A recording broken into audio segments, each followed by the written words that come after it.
අපි මැරි කරලා දැන් මාස 6කටත් වැඩිනේ. ඉතින් මොකද? මම මගේ වෙඩින් එක ගැන කතා කරන එක නවත්තන්න ඕනේද?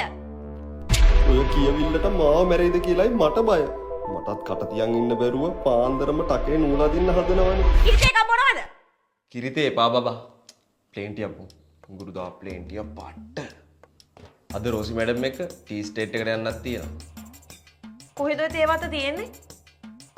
පිට බැද්ද. අකුර ඇස්සට එහා. දැන් මැඩමුයි ඔය විතරද යන්නේ? ඔව් බබා. මටම තමයි ඩ්‍රයිව් කරන්නත් වෙන්නේ. අනේ මේ ඔය සමයන් හරියන්නේ නැහැ මාත් එක්ක. ඒ ගැනිත් එක්ක තේවතු වසිරින් ගන්නන්නේ මොන හවල් මගුලකටද ආ? අප්පට සිරි අනවශ්‍ය කතාවන් කටින් පැන්නේ. එහෙම කියන්න එපා බබා. විසිට් එකකට යන්නේ. ඔෆිස් එකෙන් ඕවට එක්කන්නේ ඒ ගෑනට වෙන කවුරුත් ඇත්තෙම නැද්ද? ඉඳාද ඒක?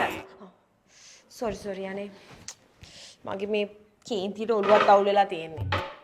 මේ ප්ලේන් ටි නෙමෙයිනේ. කිරිතේනේ. ඉතින් ඉතින් මං ඉල්ලුවේ ප්ලේන් ටි යන්නේ. මේ ඔයා ඉල්ලන දේවල්ම දෙන්න බෑ. මං දෙන දේ කාලා බීලා ඉන්න පුරුදු වෙන්න.